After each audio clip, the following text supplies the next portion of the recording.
There's plenty of seats over here if anybody wants to sit on this side. What'd you guys do? What happened over here? Lots of spots over here if any parents are coming in. Will, just let me know when you're ready. Oh, we're good? Okay. All right. As you're coming on, welcome everybody. Thank you for joining us for our Refuel parent meeting. Everybody should have one of these papers handed to you when you came in. I'm going to go as quickly as I can through everything. The more digital we do everything, the less we need long parent meetings. So I want to make sure, yay, you want to be here. Don't act like that. Here's what I need you to do first. Hey, Will, is there music playing? Oh, that's, okay. All right.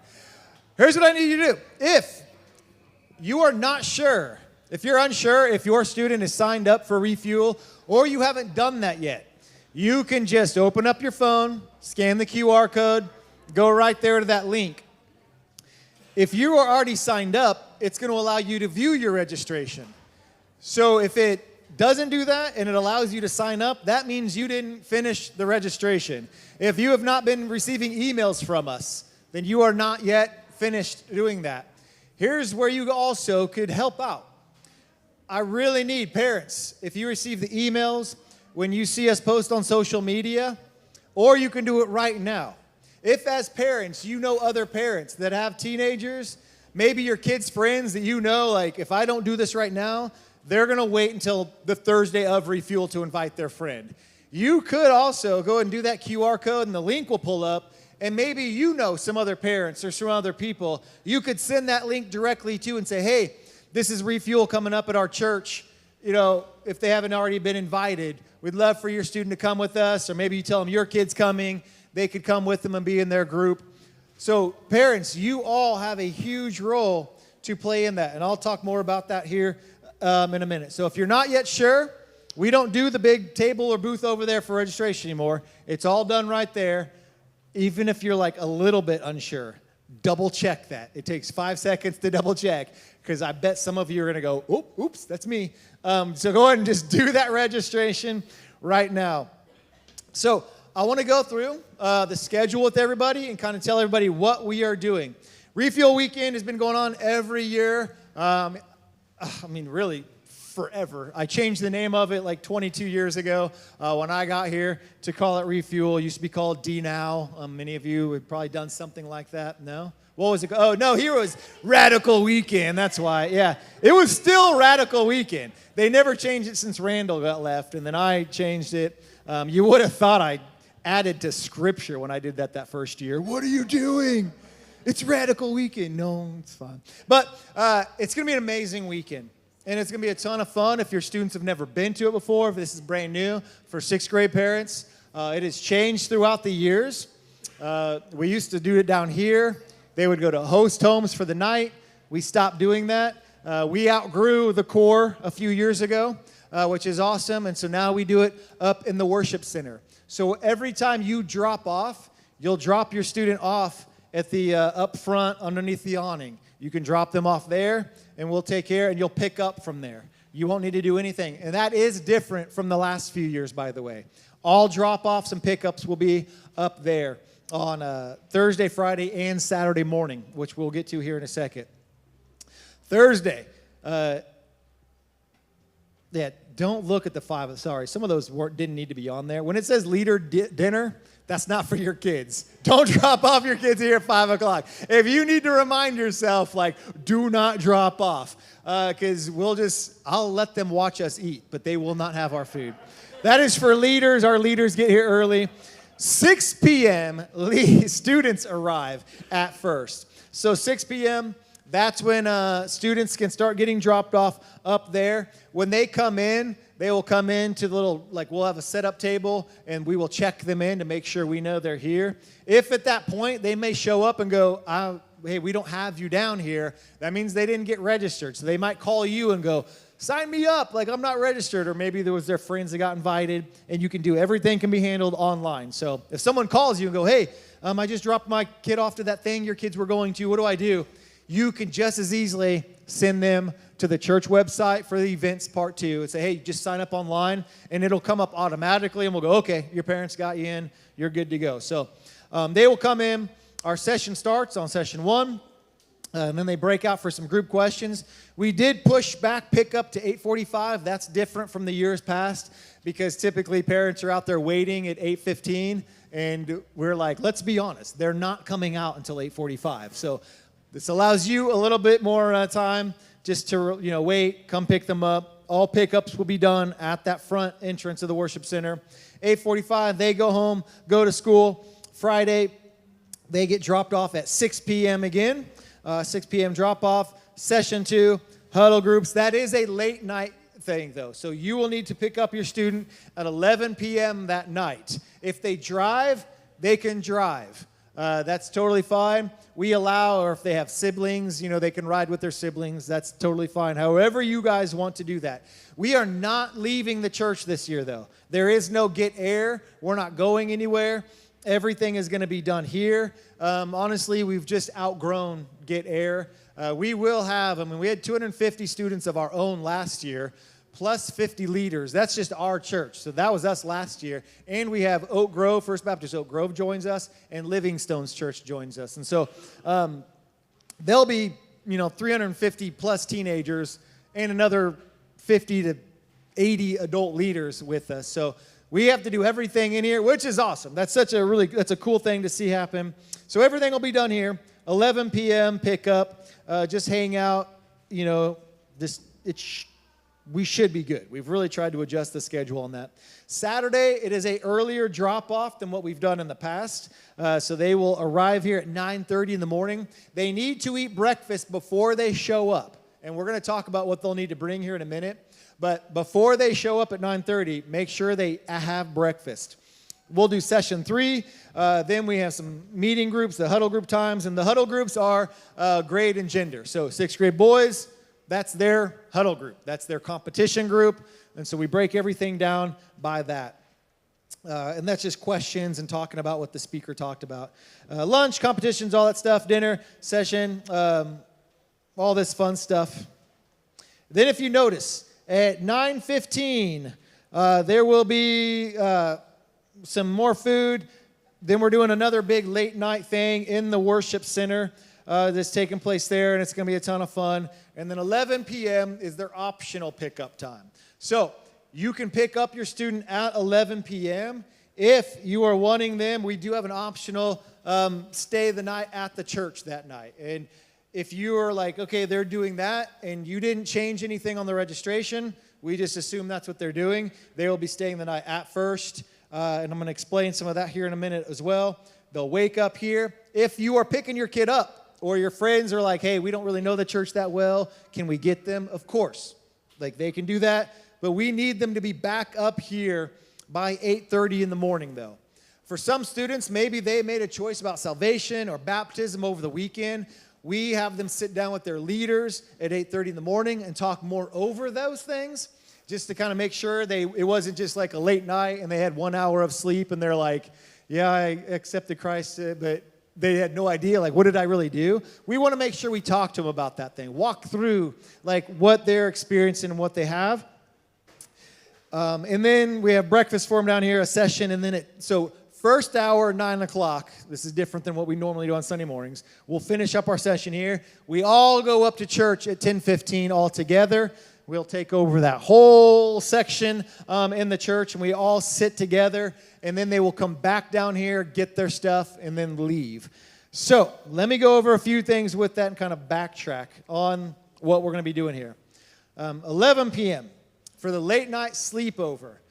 We have them all completely separated. So mid-school girls have rooms in the preschool hallway where 6th grade girls will have a room that they will spend the night in. 7th grade girls have a room where they spend the night. 8th grade girls have one of the rooms where they will sleep in, up in the preschool hallway. Across from the hallway, our leaders will be staying. So no leaders ever sleep in the same room with students. We do that to protect our leaders and with students. But they were in the same hallway as those. And so they will be at the end of the hallways where there's an exit down there. They will be in there with their doors open, making sure if any student needs them, here's where we'll be. We'll be right across the hallway, but our leaders will be in those rooms. High school girls are along Main Street Kids hallways, and then, kind of that little L there. And then leaders will be across in the rooms across from them as well. High school guys will all be in the gymnasium. We've encouraged our high school guys. This is different than what we've done in the past too.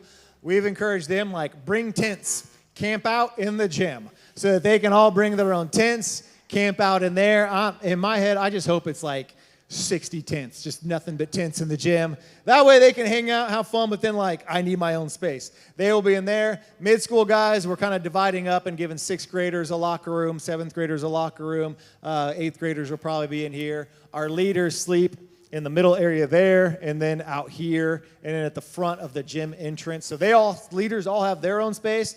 Again, our leaders don't sleep in the same space as students, and we try to, keep all of the high school and the mid-school students separated from one another so that there's no, negative interactions or anything with that. We try to be extremely careful with that. We've done this the past few years. Overall, it's gone pretty well with high school. I'm letting our middle school boys know. It's gone really well with all of our girls and our high school guys. I am letting our mid-school guys know, if you cannot handle it again this year, this will not be an option for middle school boys next year. They're not doing anything. They're being mid-school boys. That's all. And it's 5 a.m., and they're still awake, running around, swinging broom mops and stuff. And I'm like, what are you doing? Cleaning? That's a real story, by the way. Go to bed! So, anyway, but we're trying to do a few different things. So we're trying to change some stuff up. We have different rooms for everybody, trying to change it. But it is fun, and our students like it. That is optional, though. You don't have to be a part of that, and we've broken it down enough where I hope this works out really well. But my important thing to leaders is, and if you are talking to other people, friends that are I don't know the church that well, is that going to be okay? Let me just hit this really fast, okay? We live in a broken world. It's disgusting, and I hate it. I hate that we have to be so careful about every little thing. I hate that there's been evil things that have taken place. And it does not matter whether it's within the church, whether it's within a school or a daycare, or it's a broken, sinful world. And we try to do everything we can to make sure that there's a few rules that our leaders know. And I am staunch about this. One, no leader is ever alone with a student, period. If you need to, if a student says, hey, can I talk to you? Yes, of course. We can have a one-on-one conversation, but I am always within visual eye of another adult and other groups of people. So if I need to pull away, I'm not pulling away to another room alone with the kid. I may pull away to the corner of that room where there's other people. And we will have a conversation if they need to kind of talk about some things going on in their life. No leader has ever done that. Our leaders have already met. We've had a full training. They know if you are ever alone with anybody, you will be asked to leave, and you will not be a leader in student ministry ever again, period. I'm very, very serious about this. Our leaders know it, and it's not because I question any leader's integrity that we have. It's because I know I have been doing this a long time. My background, my degree is in education as a teacher. I got into student ministry right out of college. I've been doing student ministry for 26 years now, full-time, 29 years around students. I know that all it takes is the appearance of evil to destroy a ministry and destroy hearts and lives of families and people, and we cannot allow that. So I'm very, very tight on what we do. I know that everybody here probably has had some sort of horror story or heard something about a lock-in or something. Or maybe you were a teenager or a lock-in. You're like, I know what I did. Okay, I don't need your stories, but I'm also aware of those. We try to be very careful, separate, move. There's locked glass doors between guys and girls down here. There are leaders sleeping at every entrance and every this or that. If a student leaves at any point during the night and tries to leave or do anything, they are not allowed to come to any other, they can come to church, but they will not be allowed to go to student camp. They will not be allowed to come back to anything that we have where it's an overnight thing. You can't be a part of it, because if we can't trust you, that's the rules. And you will get sent home immediately. So if you get a call at 3 a.m., either your kid got really sick or they did something dumb, and I'm sending them home, and you'll have to pick them up. Because I feel like what an angry parent at 3 a.m. is going to do is going to be worse than whatever I was going to have them do that time. So I'm just letting you know. I share all this because we are very serious over it. We go through who's, response. We know what our leaders know what they can and can't hold on. They know the red flags. They know that they have to report anything to me that has to do with harm, abuse, whether that's sexual, verbal, any unsafe things, drug use, suicide. They know they have to come and talk to me, and they're not allowed to keep those things themselves. We are trained, and we go through these things. I unload all of that because it's so important. As a parent of 4 teenagers, it's so important for me, for you all to know they understand this and take those things serious. And it's not silly to have anxious feelings about those things, all right? So please know, we do everything. All of our leaders go through background checks before they are even apart and do anything with us. And they've all heard this same talk. And again, it's not because I question the integrity of any leader. I just know the world we live in, and all it takes is an appearance of things. And so please know that about that, and be able to speak to your friends or visitors of the church with that sort of confidence too, of like, look, our pastor has been there what maybe forever. Some of you honestly can say, he was my student pastor, which is always fun. Just know we take this serious. And so I want you all to be able to be confident in the ministry as well. So that is for those things, just for the overnight stuff, for when they go to their small groups, for the training our leaders have had. If you're a leader in for Refuel Weekend, could you just raise your hand? Just because I want you guys to see like of a lot of our leaders that are a part. So they're all, you can give them a hand. Really what you need to do is be giving them a hand March 1st when you see them, because they are all sleeping and hanging out here all the time through the whole night, and they're just going to be, just trying to crush those last few hours. So when you see them, you're like, thank you. Well done, my good and faithful servant. Well done. Good stuff. Now, baptism. So let me speak on that as well. Parents, if your student they will fill out a little card on Saturday night if they made any sort of choice in prayer about baptism or salvation. And that's where our leaders will say, hey, this is awesome. We're going to meet together. We'll be all together up in the Commons at 8:30. We're going to meet there. They will then give those cards to me, and any of those students that chose to meet with leaders during that time, I will then be contacting parents and saying, hey, your kid talked to a leader about salvation or baptism. On March 8th, the following Sunday, we will have, I think last year, the meeting, and we did this after camp too, and it's about a 15-minute meeting right after church of saying, hey, your student want to know about baptism, or they asked to accept Christ into their life, and we want to be able to share with parents of saying, I want you to be able to continue the conversations. We give them these sheets of paper for them to kind of work through for a few weeks so that they can know. Again, I've done this a long time. I know a choice a kid made on a Saturday night. 4 days later, they're like, I'm good. We want to make sure, and also I want to make sure they understand. I don't want a kid that got baptized as an 8th grader go, I didn't really know what I was doing. All my friends did it by their junior year. I want to make sure. So we take a couple weeks to walk through what this means, and we want to make sure parents have the same material so that you can take it home and you can talk to your students, and then all parents sign off if they're comfortable going, hey, we've had these conversations. Where they're at in their faith, they have a good understanding of it. We're comfortable with that. And so we go alongside with you as parents. And so that will be the following Sunday. If your kids have chosen that, you will kind of be aware of those things. So there's the whole schedule. That's everything. I'm not going to go through all these rules because it's basic. Like, cell phone is the big thing. They can have their cell phone. We don't want to see it out. If a kid says, hey, I need to call my mom right now, okay? So Jody's got a girl, senior girl. She's like, can I call my parents right now? Jody can go, hey, yeah, go ahead and call right now. And Jody can just call them real fast. Just do it right now. She can call real quick, get off her phone, be like, okay, thanks. And that leader can be like, okay, good. Put your phone up. Don't want to see them out. If they continue to see phones out, I've kind of encouraged them, hey, during sessions or whatever, if it's a distraction, just collect it. Like, hey, got your phones right after. Hand them back. It's no different than what a lot of teachers in high school or what different people do, like put it in the box, get it out when you're done. We want to make sure they're not a distraction to students, and they are a distraction. So as parents, be aware of the schedule. Just be aware of this so we are not contacting this.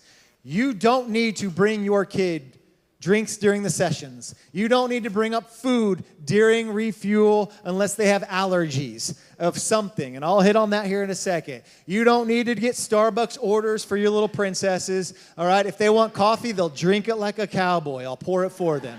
They will have that, all right? But please, parents, I love you. Students, I love our students. Phones were a major distraction at camp. When I had, Uber drivers dropping stuff off, Grubhub or parents and everybody like, oh, they wanted this, oh, they needed this. Please. I got jokes, but I'm going to leave them. And they include umbilical cords. It's time, okay?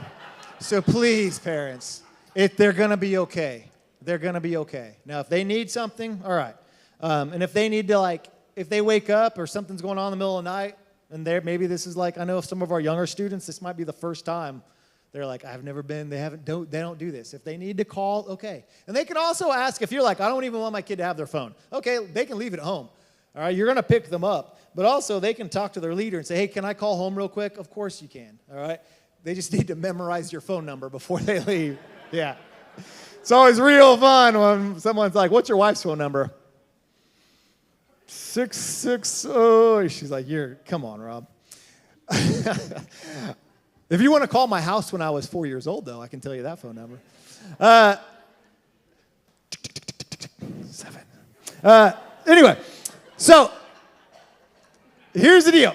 Just please, just know that the rest of these rules, if you're like, wait, my kid can't smoke and drink at this event, these are pretty obvious, all right? They know, mainly the big ones are if they skip out or they do anything dumb, that's going to be an issue, okay? Other than that, those are the rules, and they're all pretty much, pretty basic. What they need to bring, is that on? Yeah, perfect. Things to bring. Okay. Bible. If you don't have a Bible, come talk to me. Talk to Jody. Raise your hand over here. Jody can get you a Bible today. We have Bibles right now. If your kid does not have a Bible, if you're like, I need to get my kid a new Bible, they just have their, King James one that Grandma gave them when they were 4. I understand that. And you want to order one? Go on Amazon, order them a student study Bible. Perfect Bible for a kid. NIV. NIV, right, Jody? NIV. Is Julie here? No? Okay. Yeah. So, student study Bible, make sure they get that. If they need one, just check on that. If they need a Bible, we'll give them a Bible. If they can have a pen or something, we give them little books to take notes. Water bottle is very good. Give them a water bottle because we're not going to be handing out water bottles. So, put your name on it because if your kid shows up with a Yeti water bottle and it's here and lost and found for 3 weeks, it's Rob's. I haven't bought a single Yeti ever in my life. But I own 8 Yetis, so if you want, they stay here. They stay in Lost and Found. They stay on that counter for, a solid month. And at that point in time, it goes to my dishwasher. So label it, bring them with a bottle of water. And they need, for the overnight, they will need a sleeping bag. They can bring an air mattress, a pillow, toothbrush, deodorant, and a clean change of at least underwear. Make sure they bring something. We will give them their Refuel t-shirts. They will have those, so they get to wear those Sunday morning, but they do need a change of clothes. And I bet 95% of our mid-school boys do not change their clothes, but at least attempt, at least bring it to them and try. But they do need those things. But the air mattress, all of those things, sleeping bag, please don't just drop them off with a blanket because they're sleeping on the floor. So get them, if you can get anything, or a few blankets, at least they can make some sort of bedroll or something. But they will need a sleeping bag or anything if they're spending the night. When they show up that night, they'll have instructions, by the way, Saturday night, they know where to put those things. So we'll tell them, take it to your room. That's their spot. So they'll know what to do with that. So those are kind of what to bring. They don't need to bring any extra money. We're not going anywhere. They have everything they need right there. We do feed them. We feed them lunch and dinner, late night snack on Saturday, and a breakfast on Monday morning, which means Sunday morning. Which means Thursday, they need to eat dinner before they get here. Friday, eat dinner before they get here. Saturday, eat breakfast before they get here. We'll take care of the rest after that. All right? Okay. here's where I need you guys, okay? Will, I really hope I put some QR codes. Show me one of them and I'll talk about it. Time away. Okay. If your student has to leave for something, if they have a soccer practice, football, baseball, whatever, band, a doctor's appointment, anything, and you have not done that. Now, on your registration, if you already filled out time away, great. But I know sometimes you don't know when you filled out that registration. But if you didn't know, you can go ahead and do that again. Use that QR code, and it'll send you directly to a link, and you can fill out the time away of when your student's getting picked up, when they will come home. And go ahead and hit that, even if you're like, I don't know right now, but I know something's going to come up. Go to that link and save it. Email it to yourself, text it to yourself, whatever. That way, if something comes up over the next week or so, like a coach is all of a sudden like, hey, this is going on, or they add on an extra tournament, if they can miss it, miss it. But if you're like, oh, they're going to be gone for like a part of that, you'll already have that. You can fill that out. This allows all of our leaders to look those things up, and then they can say, okay, Jamie's like, oh, I'm supposed to leave. They can look it up and go, no, you're not. And he's like, I am. Well, at least he can call home then and go, hey, are you supposed to pick up Jamie? And they're like, oh, yeah, we forgot, which I know would never happen, Amanda. I use you as yeah. She's like, I had him registered a year ago. But that way you can, and then if you're like, oh, shoot, something came up tomorrow and he's got to go to this doctor, like, you can have that thing, and our leaders can go, okay, yep, you're set. Here's where we're going to be when you get back. So use that code for time away. We're not doing anything, no paper cards this year. Medication, it's only one overnight. They can bring their own medication, use it, and be done. We're not assigning that to nurses or anything like that. Did you have a question about? Brooke or Stephanie, yes, they need. So time away is for anything that schedule says. That way we can know, hey, they're going to be here late. And that we will have a team of security for Friday night and Thursday night, Friday night, and Saturday morning. If it's Saturday, they can get their leader's phone number and say, hey, just text me when you get here, and we'll make sure we let you in. Our doors remain locked the whole time now. So we do have security, our normal church security. We'll have a few of those guys here that night, both of those nights, and then that morning, making sure people are good. And then throughout the day, they can rely on leaders to make sure they get in and out. So they will need to make sure they do that. Great question. Solid question. What else I want to hit another thing before. Okay.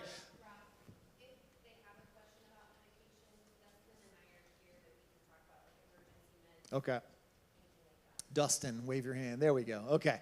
You can go to those two if you're like, my kid, I am not giving my kid the medication to remember, because I will see them Sunday morning and they will be a zombie or completely berserk. So you can go talk to those two if you're like, I'm going to need to give this. I probably should have corrected. Thank you. I need to remember. I have a mid-school son. I need to remember there's other people that can help out. Now, here's where I need you, okay? Volunteers is going to be the last thing we kind of talk about, and if you have questions afterwards, we need help. We need help with Saturday night's or Friday night's game. It's kind of an amazing race type of game, and so we need like 2 or 3 adults. So if you're like, oh, we could do that together, we just need people that can help out on Friday night. So you can use that QR code and go through there and go, okay, I'll do a game on Friday night. And what we will do, Colin will have you stationed in a room throughout the church and say, here's how the game is run. When the teams come in, you're just going to show them the rules, get them set, and when they leave, reset the room. You just stay planted in one spot. You don't have to be running all over the place. You don't have to be yelling or doing anything. You're just going to be in one spot, helping out with that game, and then you'll be done by then. And it has like when to arrive and when you should be done on there. We need parents to do this, though. We have not done this here before in years. And if we don't have enough parents to do it, it's going to mess up everything. You don't want to ruin Refuel Weekend, do you? So sign up, use that QR code. Also, if you want to help out with meals, and you're like, hey, I can be there for that lunch session, or I can be there for dinner. You don't have to do both of them, but if you can help out with one meal, you can use that same QR code, go down there and go, I could help out with that. I'll help out with that meal. And the times are all on there. Sign up, to do help out with the meals. That's lunch and dinner, and then I think there's one for the breakfast also.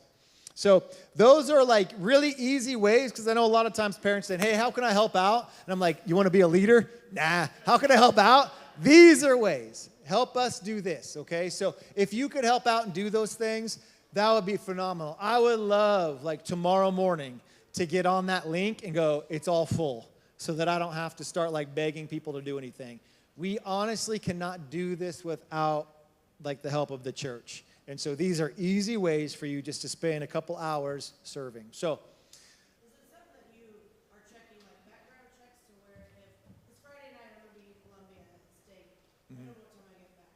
If it's not full or if I can come help after that, is it something I need to sign up before, or do you need? we'll need help like now.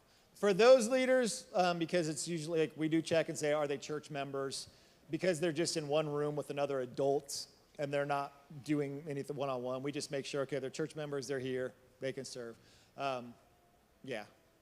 So that's, but we do need to know, like I said, I would love to open it up tomorrow and say, we have everybody, it's already done. That email went out to all parents too, with that registration link on there also. So if you're like, I need to go check on that, look at that email and make sure everything's on there. So I know we're kind of going a little long here. So was there any other big questions? I'm also going to be available here too. So if we have questions. So parents, here's where, and let me just wrap up with this. You all are the biggest encouragers for your teenagers to make sure they're inviting their friends. I want every single one of you talking to your students and saying, hey, who are you inviting? Hey, who can we be praying for? Because students were like, oh, yeah, I'm going to invite my friend. I'm going to invite my friend. And they will wait till Thursday, February 26th to invite that friend. But if you are saying, hey, who are you inviting? And they're like, oh, I'm inviting, Joe. Okay, hey, I'm going to be praying for Joe. And then in a couple more days, hey, I've been praying. Hey, did you get a chance to talk to Joe? Oh, no, I need to do that. Hey, do you got the link? You want me to send you the link? Encourage them. Be a part with this. Because then you can see when your kid comes home, he's like, oh, hey, so-and-so's going. Well, you've not already been praying for that kid. You've been a part. You've been training. You've been discipling your student in such an easy manner. Like, that's such an easy way to come alongside your teenager and help them. And our biggest thing, when we've seen parents come alongside their students, they are far more likely to invite other people when they have the support from home. So use that. Use that opportunity to encourage and be a part. Be in prayer for them. Let them know, hey, I'm supporting this with you. Because this is more than just a fun time. There's going to be life change that takes place at this, and foundation that'll start from this. Our Pastor Matt just had an incredible conversation with a young man. His foundation was in student ministry, and he kind of has been gone ever since. He's grown up, has kids, and he just called him out of the blue and said, hey, I got some questions. But the foundation was there. These things matter. So please be alongside with your kid, be in prayer, and help us encourage and invite reaching out to other people. So if you have other questions or anything, I'm going to go ahead and be done. If you have questions you want to come talk to me about, I'll be right here. If you need to talk to your leaders because you have some personal concerns and say, hey, you can go over here and talk to Stephanie, and Brooke can kind of raise their hand over here. If you have questions like, is my leader here for my kid? Ask them and they'll point them. Our leaders are going to hang out for a few minutes afterwards. So I know we went over. You guys have a great, great week, and keep it up. Thank you. See you, buddy.